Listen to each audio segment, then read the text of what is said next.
Thank you, everyone.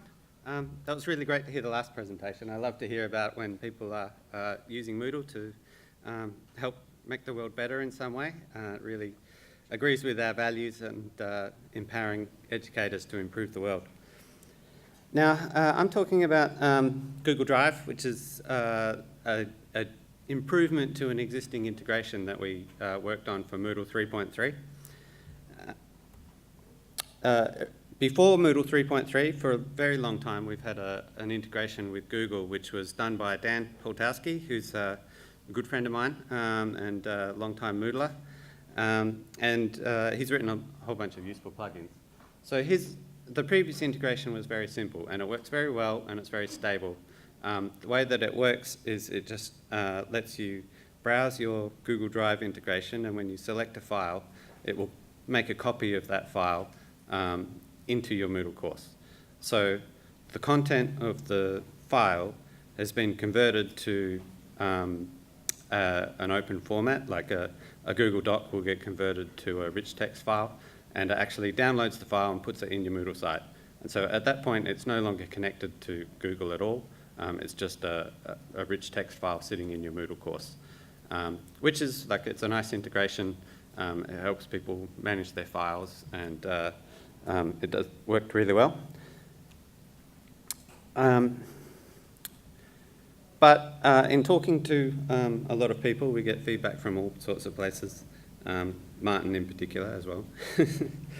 There were some extra things that they wanted in the integration with Google. So what they really want, some people were asking for, is the ability to actually leave the file in Google. So they just want to have a link to the file, and they want it to work, obviously, when people click the link. They don't want people to be blocked by, you don't have access to this file, or you have to worry about which account to log in with on your Google, and all of these problems. But they don't want the file to exist in Moodle as a static copy. They want to be able to make changes to the file in Google and have them automatically reflected in Moodle. So we have updated our integration. So for this is the admin settings page for the new integration, which not everybody needs to know exactly how it works. But the important thing to know on this particular page is that there are some new settings which you can use to configure how the files are either left in Google or copied into Moodle. So that's these settings down the bottom here, where you can choose between external, so the links will actually stay in Google in this case. You can choose to internal, which means that they'll be copied every time into Moodle, just like the old integration. And then you could also choose to let the teacher decide when they're linking to a file, in which case they'll just have two radio buttons to choose between those two options when they're creating the link. So, but the site admin will configure that, and it will that determines how it will work across that entire Moodle site. So if you decide as a policy that all of your files are going to stay in Google, you can set that and control it here. Or if you want all the files to be copied down and you don't want to use that link functionality at all, you can set it here, and it will they will never get the option, and it will just work like that. The other thing that you can see here is that the new Google integration uses OAuth.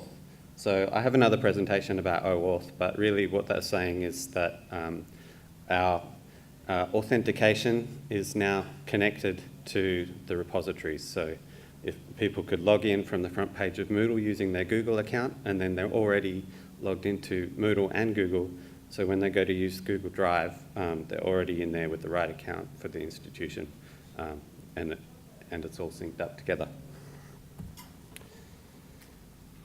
So how does it look for a student? A student can come along now. What I'm going to walk through here is this workflow about having a file that actually stays in Google, because this is the new piece to this integration that people were asking for. It's not just as simple as the file stays in Google. It's actually a bit more involved than that. So the student will come along they'll add their submission to their assignment, and then they will use the Google Drive repository to list all their files. They'll pick any of their files from Google and create the link. Now, the reason you can tell this is a link is it has that little arrow on it.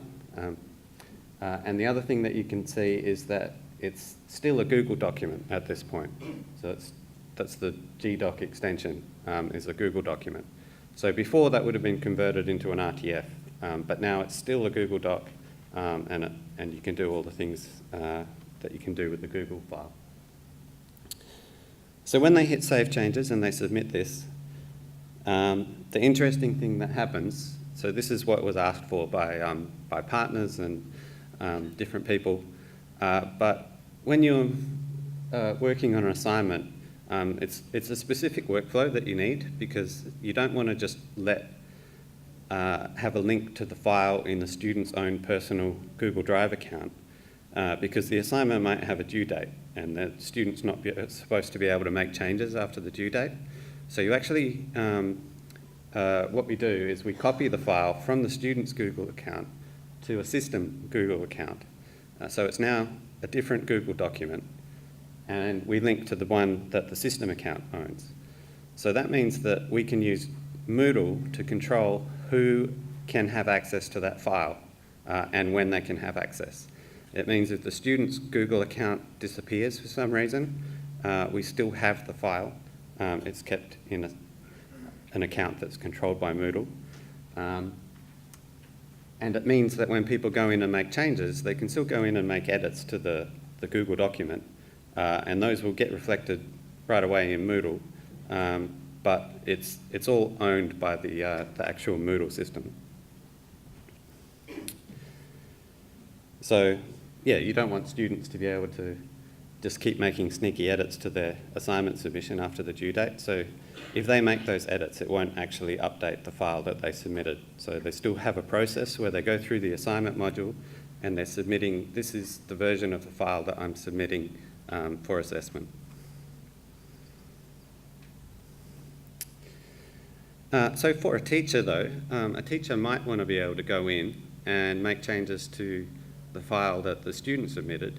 And the reason that they might want to do that is they might want to give feedback. So if they can use all of the annotation and comments features of Google Documents to give the student feedback, and the student will be able to go in and see those changes.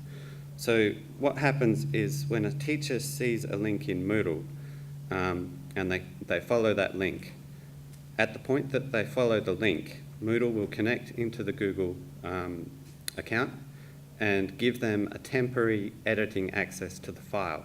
And Moodle knows that the teacher should have access to the file at the point that they click on the link. So that's why they get a time-limited access to make changes to that file. The reason that it's time-limited is because your teachers might change over time, and we don't want to have a big complicated sync process where we have to mirror all of the permissions and groups and users from Moodle in Google, but instead we wanted to make it a nice, like a really fast integration where we don't have any performance overheads, but you still have all of the features that you need. So the teacher will see the file. This is just zoomed in from the assignment grading interface. So they see the file in Google and they just follow the link. One thing to note is that this is an existing capability in Moodle, but the ability to edit a student submission is a capability in the assignment module. So you have to turn that on if you want teachers to be able to edit the Google documents that have been submitted. But that's the same as if they had just uploaded a Word document. It's the same capability. And then the teacher will be logged in to Google using their Google account, and they will be able to make changes to the file.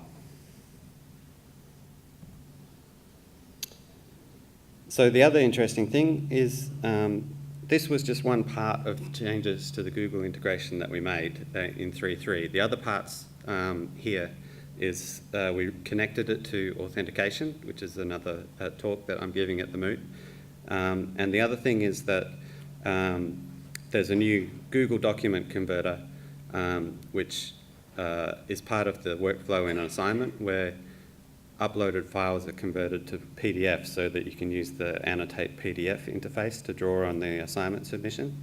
There was troubles with the way that worked before because we were using another process. If you've heard of Uniconf, you know what I'm talking about, but there's now a new option for a Google document converter which works much simpler and better. Okay, thank you very much for listening. Time for questions? Yes, the first question at the back. Is this or will this be compatible with the Turnitin plugin? Yes. Cool. So Turnitin will have to make updates, but it's built into the API so that any plugin can get the actual content of the file. So an example of that is the mobile app. If the student wants to download all the files, for offline access, they'll get the converted version of the file. So it'll be converted to rich text file and downloaded to their mobile. And Turnitin can use the same API to get the raw text. Sorry? Yes? Just wondered, is Uniconf gone now? It's still there as an option. This is another option. It's been converted into a plugin type. Great, so we can choose, if we have to agree, we can choose to use Google Docs Converter? Yes. All right. Richard? Explain the Google document converter then. So for example, could a student submit a Word document to assignment and then a teacher could then use the Google Docs tools to provide feedback? Is that what you were saying? Or is it still converted to PDF? It still converts to PDF. I have another talk on that one.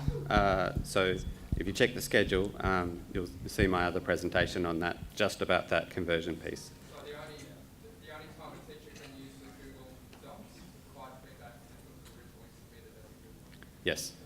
Yeah. Okay, last question. Is there anything similar for Office 365 though? Yes, and I have another presentation about that too. Okay, thank you everyone. Come and ask me questions anytime, but we'll stick to the schedule. Thank you. Damyon.